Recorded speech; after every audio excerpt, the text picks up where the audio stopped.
Bonjour tout le monde. Merci de prendre le temps de d'écouter cet enregistrement.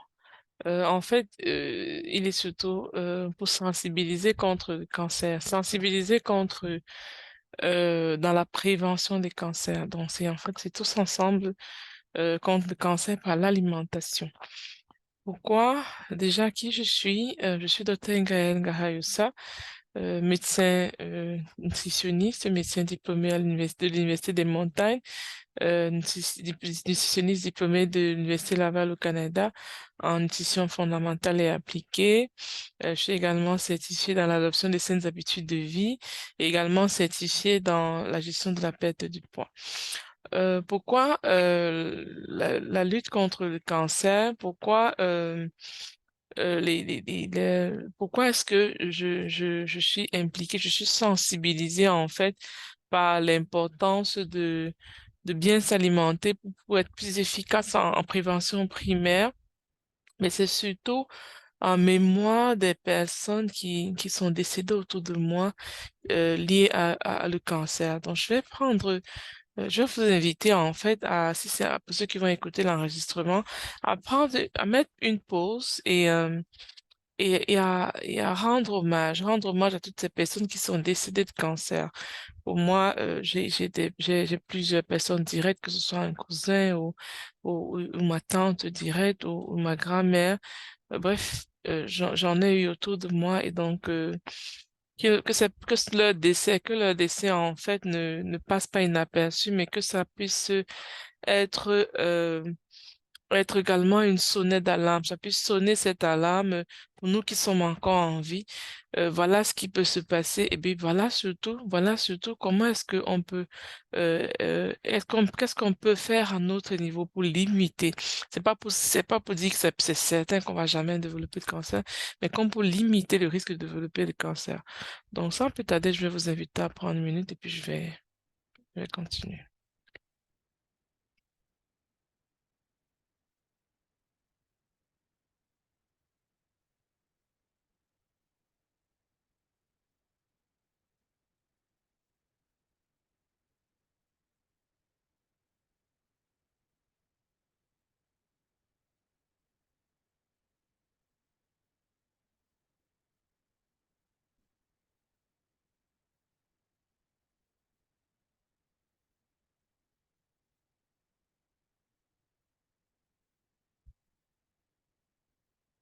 OK. Donc, j'ai déjà parlé de qui je suis. Le cancer, qu'est-ce que c'est en fait? Le problème du cancer, c'est vraiment c'est qu'on ne connaît pas ce que c'est, on ne connaît pas la cause. Donc subitement, comme ça, pour une raison ou pour une autre, une cellule se met à se développer de façon anarchique. On ne sait pas pourquoi, on ne sait pas qu'est-ce qui se passe, mais on se rend compte qu'une cellule commence à se multiplier de façon anormale et inhabituelle et donc de faire apparaître ce qu'on va appeler cancer communément cancer. Donc, on parle aussi de tumeurs malignes, on parle également de néoplasme en fonction de ce qui va être fait comme diagnostic dans votre cas particulièrement. Donc, ça, c'est à peu près la définition selon l'OMS. Et donc, dans 30% des cas, dans 30% des cas, ça va être lié à une infection. On va parler de l'infection de l'hépatite virale B qui va donner un cancer du foie, par exemple. On va parler de papillomavirus qui va donner un cancer du col de l'utérus, par exemple. Donc, parfois, on va rassocier une cause infectieuse, donc qui aurait pu être prise en charge et qui va être le facteur précipitant pour l'apparition des cancers. Mais très souvent, dans les autres cas, très souvent, on va dire que c'est idiopathique. Ça veut dire simplement qu'on ne connaît pas la cause. Et donc, quand on ne connaît pas la cause, c'est beaucoup plus difficile de la gérer. Mais ce qu'on sait, par contre, ce qu'on sait, c'est qu'il y a des facteurs de risque. Donc, il y a des facteurs qui vont précipiter la survenue de ces cancers, qui vont inciter l'apparition de ces cancers-là. Et donc, on parle de facteurs physiques, on parle de facteurs chimiques, on parle de facteurs biologiques, mais on parle beaucoup du mode de vie. Mais quelles sont vos prédispositions également génétiques? Qu'est-ce que vos gènes, en fait, nous donnent comme information, mais également l'environnement dans lequel vous vivez. Donc, ce qui est ignoré par contre, ce qui est vraiment banalisé, c'est l'impact de l'obésité sur les cancers. On parle de plus d'une dizaine de cancers qui sont associés, rattachés avec l'obésité, surtout chez les femmes. Et donc, moi, ça m'interpelle. On va parler du cancer du sein, on va parler du cancer de l'utérus, on va parler du cancer du rein, on va parler du cancer de l'estomac, du cancer du foie, du cancer du pancréas, du cancer de l'œsophage, des cancers de tout pratiquement, dans tout le corps humain. On est à des risques de plus en plus élevés, plus encore chez les femmes. Donc, moi, ça, je ne sais pas pour vous là, mais moi, ça m'a interpellé beaucoup parce que quand je regarde la communauté africaine où on pense que une certaine compétence, c'est signe de bien-être, de bonne santé, alors que de plus en plus, on a des cas de cancer qui passent inaperçus, qui passent sans diagnostic ou même qui sont diagnostiqués quand c'est déjà tard, alors que on aurait pu limiter la survenue, même peut-être simplement en limitant, en limitant le facteur principal qui est l'obésité, par exemple, en retrouvant un indice de masse corporelle dans la fourchette normale qui est de 18 à 25. Donc, qu'est-ce qu'il faut faire en fait pour lutter contre le cancer? Je vais commencer par qu'est-ce qu'il ne faut pas faire. Qu'est-ce qu'il ne faut pas faire? C'est de penser, première chose, c'est de penser que quand on est obèse, c'est un signe de bonne vie. C'est de penser que quand on est en surpoids, quand on a des graisses accumulées partout, c'est un signe de bonne vie. Ça, il faut pas le penser. Une fois qu'on est obèse, qu'on sait qu'on est obèse ou on nous a informé que non, voilà, par rapport à notre taille, ce poids-ci, voilà ce qui se passe, voilà les risques, on est classé comme obèse, ça devient urgent d'agir, ça devient urgent de se prendre en charge, de pas attendre d'être malade, ne pas attendre d'être couché dans un hôpital pour commencer à se prendre en charge, mais surtout commencer à être efficace dès le moment où on attire l'attention sur un facteur. Et pour moi, un des facteurs qui est très souvent banalisé, qui est très souvent ignoré, qui est même méconnu de beaucoup, c'est l'obésité. Dans le mode de vie, qu'est-ce qu'il ne faut pas faire? Qu'est-ce qu'il ne faut pas faire? On parle de l'alcool et le tabac. Le mode de vie, on parle de l'alcool et le tabac, mais également complètement sédentaire, donc ne pas faire de sport du tout, passer et avoir plusieurs partenaires sexuels. On a parlé tantôt du risque de cancer du col, par exemple, chez les femmes. On va parler de même partenaire sexuel aussi dans la contamination des autres facteurs viraux. Donc, on a vu tantôt qu'on a à peu près 30% des cas de cancer qui sont liés aux infections virales. Donc, c'est tout ça qu'on en fait. Avoir un mode de vie qui n'est pas sain du tout, ça, on augmente les chances de développer un cancer. L'alimentation, qui est mon domaine, on parle de l'alimentation pro-inflammatoire ou une alimentation très oxydative. Donc, on parle en fait de l'exposition. Comment est-ce que votre organisme réussit à se battre contre ce que vous lui imposez? Comment est-ce qu'il se protège contre les aliments que vous lui imposez? On va parler des fritures, on va parler des trucs brisés, brûlés. Bref, comment est-ce que vous vous protégez? Ça, c'est ce qu'il faut éviter, par exemple. Les aliments oxydatifs également dans l'environnement je vais dire dans les facteurs oxydatifs dans l'environnement, on va parler beaucoup du téléphone. Je vais parler beaucoup du téléphone, de l'Internet qui nous entoure. C'est un facteur oxydatif sérieux, considérable, donc il faut prendre réellement en charge. L'automédication. On n'en parlera pas assez. L'automédication est un problème sérieux. Parce que il y a beaucoup qui ont entendu dire que oh, la vitamine E va aider contre les agents oxydatifs, c'est un bon antioxydant, il faut prendre beaucoup de vitamine E. Ce que je dis tout le temps, c'est consommez-en dans votre alimentation, mais faites attention aux suppléments. Faites attention aux suppléments, faites attention également à l'automédication de tout ce que vous pensez prendre de façon indépendante, sans forcément avoir des données solides là-dessus. Faites attention à ce que vous avalez parce que dans certains cas, c'est plutôt des facteurs qui vont précipiter l'apparition des cancers. Pour le cas de la vitamine E, par exemple, ceux qui me connaissent, qui ont déjà entendu parler de l'alimentation selon les gènes, on prouve que une partie de la population, cette vitamine E va aller réduire le risque de cancer, mais pour une autre partie, elle va aller augmenter le risque de cancer. Et la seule façon de savoir, c'est de vérifier qu'est-ce que nous disent nos gènes. Et parce qu'on n'a pas l'information génétique à main tout le temps ou alors pour tout le monde, il vaut mieux éviter les suppléments en vitamine E parce qu'on ne sait pas si c'est en train d'améliorer ou c'est en train de dégrader plutôt les choses. Donc ça, c'était juste une portion en passant, mais également, en gros, éviter tout ce qui est potion détox, tout ce qui est boisson minceur, éviter parce qu'on ne connaît pas les dégâts et parce qu'on ne connaît pas l'ampleur des dégâts, parce qu'on a aussi, on sait aussi que ça fait partie des facteurs qui vont aller précipiter l'apparition, la multiplication anarchique de celui dont l'apparition des cancers, il vaut mieux les éviter. Donc, maintenant, qu'est-ce qu'il faut faire? Qu'est-ce qu'il faut faire? La première chose en termes de santé, c'est de consulter un professionnel, un vrai professionnel qui va vous accompagner dans les différentes mesures, dans les différentes approches pour avoir une vie efficace en prévention. prévention contre le cancer. Donc, je parle des professionnels, je vais pas parler forcément de moi, hein, mais vraiment rencontrer quelqu'un dont la fiabilité a été prouvée, qui va vous accompagner en termes nutritionnels, mais en termes de mode de vie en général.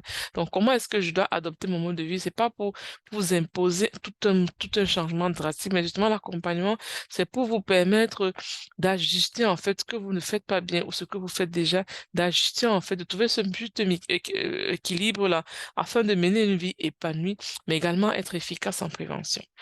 Si vous avez un problème d'obésité, il faut le résoudre. N'essayez pas par vous-même de faire la magie ou de boire un verre de potion de tox et d'espérer de perdre 30 kilos du jour au lendemain. Ça prend un certain processus, ça prend une certaine étape.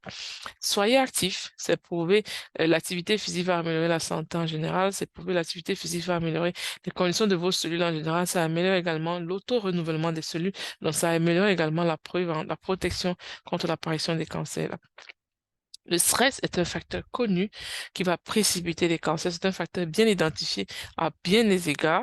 Donc, essayez d'améliorer votre gestion du stress. On parle des techniques de relaxation, on parle de la méditation, on parle bref, il y a beaucoup d'astuces. Mais comme je disais tantôt, de consulter un professionnel, il y a beaucoup d'astuces que vous pouvez appliquer. Ça peut être en regardant simplement YouTube ou n'importe quoi. Vous pouvez trouver des outils, en fait, qui vont vous permettre de gérer votre stress. Bien sûr, si vous êtes suivi par un professionnel, la personne va vous donner ses outils, va vous donner ses outils à elle. Mais si vous ne l'êtes pas, trouvez des outils, cherchez où vous pouvez trouver des outils qui vont vous permettre de gérer efficacement votre stress afin qu'il n'ait pas un impact dans votre santé. C'est pas pour vous dire d'essayer d'éviter le stress, non. C'est pas possible d'avoir une vie sans stress, mais c'est possible de gérer, de limiter les dégâts du stress sur notre santé. Et c'est de ça qu'il est question aujourd'hui dans la prévention des cancers. L'alimentation antioxydante, anti-inflammatoire, comme je disais tantôt, il s'agit d'une alimentation très riche en fruits et légumes en général, mais il s'agit également d'une alimentation crue. Il s'agit également d'une alimentation très colorée. Il s'agit également d'une alimentation, je vais dire crue tantôt, on dirait plus vivante. Mais il s'agit surtout des aliments qui sont riches en antioxydants. Donc, c'est pas parce que c'est cru ou c'est vivant que c'est forcément rempli d'antioxydants, pas forcément. Mais il y a des aliments précis qui sont riches en antioxydants. Rapprochez-vous. Essayez d'en consommer autant que possible. Donc, pour votre alimentation, je vous ai dit tantôt ce qu'il faut éviter. Je vais pas m'étaler beaucoup, mais je dirais tout ce qui est produit transformé, oubliez. Tout ce qui est produit transformé, oubliez. Je vais pas répéter, je vais pas me fatiguer de répéter, je vais pas répéter assez, je dirais. Je vais pas me fatiguer de répéter. Tout ce qui est produit transformé, mettez de côté parce qu'il y a tellement de produits ajoutés là-dedans dont on ne connaît pas. euh, les dégâts, on mesure pas l'ampleur en fait. Donc, ce qui est également consommé très souvent, c'est la cuisine brisée. J'ai mis une image là d'un beau poisson brisé. Le beau poisson brisé, c'est un problème dans la prévention des cancers parce que tout ce que vous voyez de noir au-dessus là, c'est des facteurs hautement cancérigènes. Donc, le poisson brisé, en fonction de comment il est consommé, en fonction de comment il a été fait, peut être un problème sérieux. C'est pas juste le poisson brisé, c'est tout ce qui est brisé en fait qui va faire des croûtes de charbon noir au-dessus. Ce sont ces croûtes-là qui sont des facteurs hautement cancérigènes. Mais heureusement, encore ce qui limite un peu les dégâts, j'en parlerai un peu, c'est les épices qu'on met au-dessus. Consommez-les autant que possible.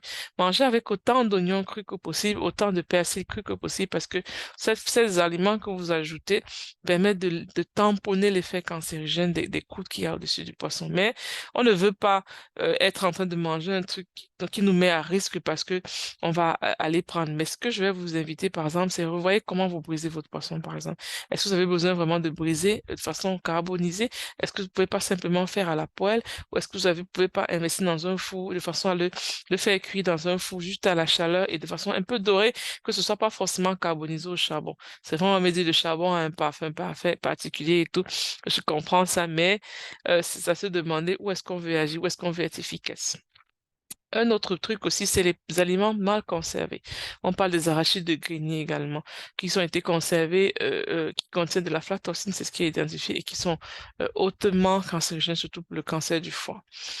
Je vais pas m'étaler beaucoup dans les ustensiles de cuisine qui peuvent être cancérigènes. Ce qui est connu, ce qui est identifié, c'est les marmites non stick, donc les marmites dont les aliments ne collent pas dans le fond.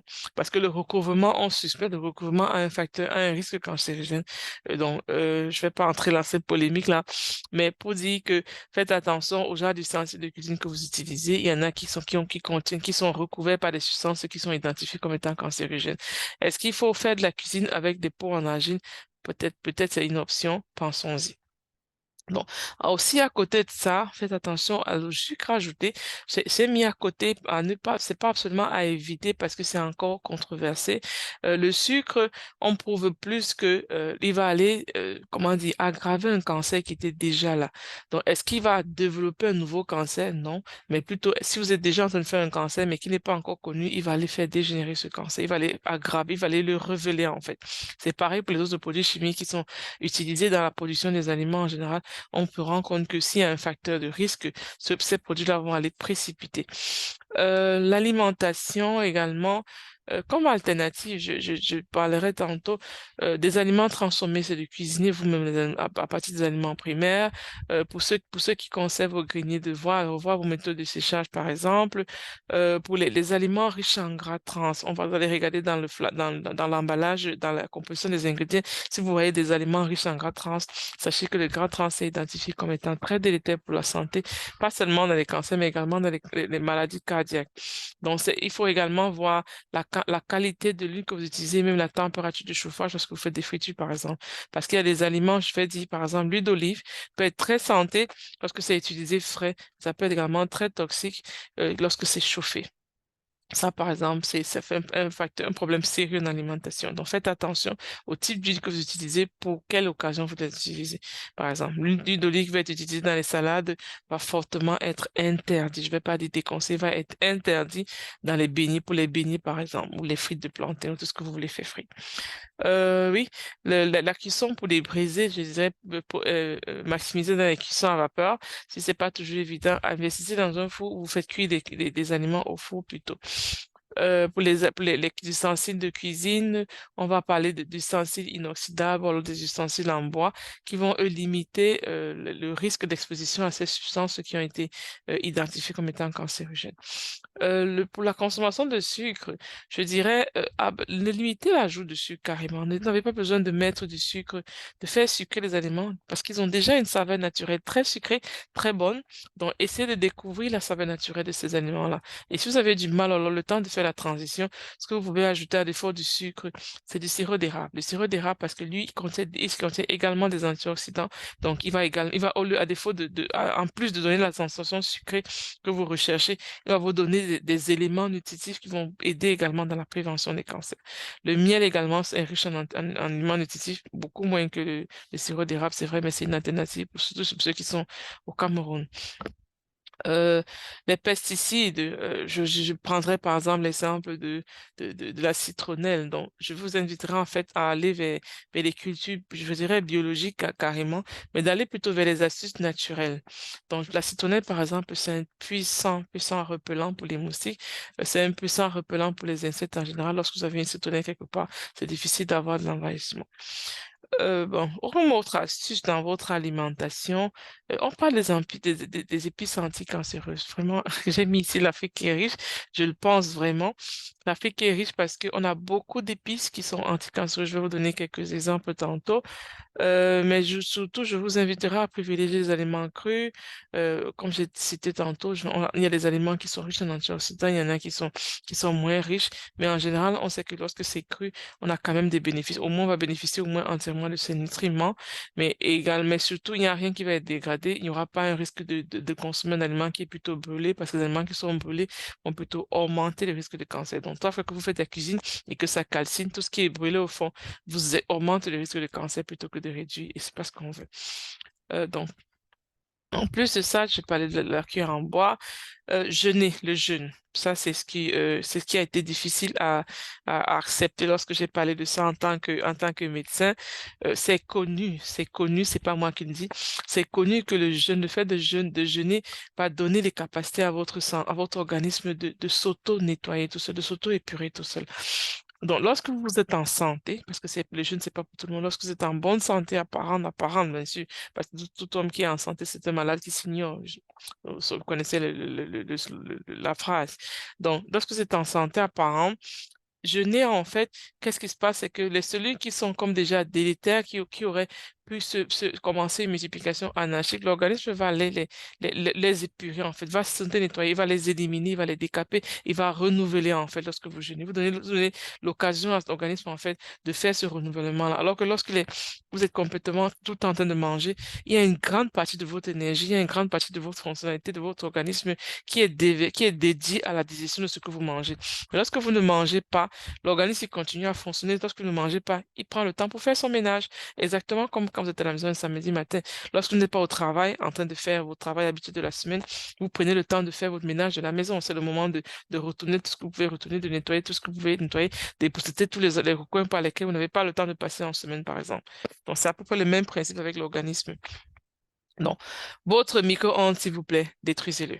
Détruisez-le. Tout ce qui est, on met 30 secondes, on fait cuire un gâteau en 1 minute. Franchement, moi, je dis tout le temps que vous pensez, ça ne fait pas, vous ne faites pas peur de voir un gâteau qui prend 45 minutes au four, de le faire cuire en 1 minute, vous n'avez pas peur. En fait, parce que c'est bourré d'ondes, c'est des apports d'ondes, en fait, ce sont des agents fortement oxydatifs. Donc, vos alliés, les alliés en alimentation, on aura les aliments riches en vitamine E. On parle de l'avocat. Désolé, c'est encore écrit avocat C ici.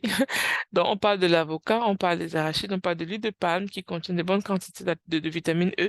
Consommez-les autant que vous voulez, autant que vous en avez besoin. Surtout si vous n'avez pas de problème de perte du poids, consommez-les autant que vous voulez. Ce sera plutôt bénéfique pour vous, pour votre apport en vitamine E, parce que la vitamine E est connue comme étant riche en antioxydants, comme étant élément antioxydatif en réalité. Également, l'autre antioxydatif, disons, c'est la vitamine C. La vitamine C, on en trouve là. Moi, la concentration la plus élevée en alimentation, c'est dans les goyaves. Contrairement à ce qu'on pense, c'est dans les citrons, les oranges, non. Dans les goyaves, on a les taux de vitamine C les plus élevés parmi les fruits. Donc, consommez-les. Si vous n'avez pas de problème de constipation qui viennent avec, consommez-les autant que vous voulez. On a également le citron, on a également la tomate qui contient beaucoup de vitamine C. J'ai une patiente qui me disait, il n'y a pas très longtemps encore, qu'il y a un médecin qu'elle avait rencontré qui lui a dit de ne pas consommer la tomate crue parce que ça va l'empêcher de dormir, ça empêche de dormir. Mais là, elle me demandait, et là, elle a arrêté de consommer la tomate dans ses salades, mais quand je lui donne dans son menu, je lui donne il y a des salades qui contiennent la tomate, elle remarque, elle me dit, docteur Gaël, tu mets beaucoup de tomates dans les salades. Finalement, qu'est-ce qui est vrai? C'est bon ou c'est pas bon pour la santé? Je dis, mais on m'a interdit de manger la tomate crue parce que j'avais des problèmes pour dormir. J'ai souri en disant, mais c'est vrai, mais est-ce que la personne t'a expliqué ce qui se passe en fait? Elle me dit, non, moi, je te dis de ne plus manger la tomate crue. J'ai dit, non, mais c'est pas vrai. Parce que la tomate, en fait, est très riche en vitamine C.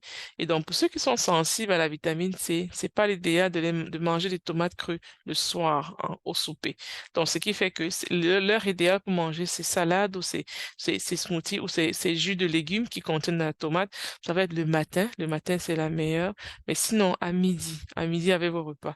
En fin de journée, les tomates crues, c'est pas idéal. En fin de journée, ce sera plus vers les tomates cuites, les repas eux-mêmes pour la tolérance en fait. Donc, ce ne sera pas l'idéal les tomates crues en fin de journée. Comme autre truc, comme autre élément, des aliments qui sont identifiés comme étant riches en antioxydants, le principal, le plus fréquent, le master en fait, le chef de file, dirais comme ça, c'est le brocoli. Le brocoli a des quantités impressionnantes d'antioxydants, donc consommez-les crus, vous n'en pourrez que bénéficier. On a également la betterave, on a également l'oignon, on a également le pamplemousse, on a également les grenades, on a les carottes qui sont également de très bons antioxydants. Je vous parlais tantôt de l'alimentation africaine. Voici quelques épices qui sont connues ayant des propriétés antioxydantes, anticancéreuses. C'est pas moi qui l'ai dit, c'est connu dans la littérature, connu au niveau de la science. Donc, on va parler du cavi, on va parler du clou de girofle. J'ai mis les images, vous pouvez les regarder et puis peut-être les trouver facilement dans votre localité. On va parler du clou de girofle, on va parler du basilic. C'est pour ça que je parlais tantôt de manger votre poisson brisé avec des feuilles de basilic et des feuilles d'oignon. On va parler d'ail aussi. On va parler de piment de Jamaïque qui est un peu pas loin du poivre non, mais c'est pas exactement la même chose. On parle de la cardamome également et de la cannelle. Euh, On parle également de la coriandre qui est un peu comme le céleri, mais c'est pas vraiment du céleri, il a une odeur très forte, très corsée, contrairement au céleri qui est moins anticancéreux, par exemple. On parle du gingembre, vous consommez des boissons autant que vous voulez à base de gingembre, si vous êtes dans une optique de lutte contre le cancer, de prévention contre le cancer, faites-vous des boissons qui contiennent à la fois du thym ou du romarin avec du gingembre et puis un peu de citron, vous ne pourrez que bénéficier. Comme autre chose, comme autre épice également anticancéreuse, connue anticancéreuse, on a le cumin, on a la nette, on a le safran également, en plus du thym et du romarin que j'ai cité tantôt. Dans notre contexte, voici des plantes au Cameroun, des plantes qui sont identifiées comme étant anticancéreuses. Bon, là, par exemple, ce qui est rouge, je pense que c'est utilisé beaucoup plus sous sa forme brûlée, je sais pas pourquoi, mais toujours est-il on a deux principaux repas qui ont été indexés comme étant, qui ont des propriétés anticancéreuses à cause des épices qui sont utilisées là-dedans. On parle d'une cuit, la sauce d'une cuit on parle d'une cuit, et du taro, la sauce d'une cuit et les épices de taro, par exemple. Donc, c'est des aliments, je vais pas vous dire de les consommer tous les jours, mais c'est des trucs auxquels vous pouvez vous observer. Donc, c'est à peu près ce que je voulais partager avec vous aujourd'hui. Je vais vous inviter dès aujourd'hui. Je vais pas dire aujourd'hui, demain, non. Dès que le moment où vous entendez cette vidéo, en fait, prenez le temps de vous observer, de vous poser la question de savoir ce que vous voulez pour votre organisme, qu'est-ce que vous mangez, qu'est-ce qui se passe en ce moment, qu'est-ce que vous faites en réalité. Et donc, qu'est-ce que vous pouvez faire dès demain pour commencer à être actif, pour commencer à être efficace dans votre prévention de la santé? Et donc, posez-vous aussi la question également, la vitamine E, par exemple, les ajustements, est-ce que je dois prendre des suppléments ou pas? Est-ce que ça correspond à mes gènes ou pas? Est-ce que ça correspond à mon besoin ou pas? Et vraiment, restez actif, mettez-vous en action, écoutez cet enregistrement jusqu'au bout déjà, c'est déjà beaucoup, mais appliquez-les, ne vous contentez pas d'écouter, appliquez-les et, euh, et dites-vous que vous avez tout pour être en santé, vous avez tout pour être, pour lutter efficacement contre le cancer. Merci.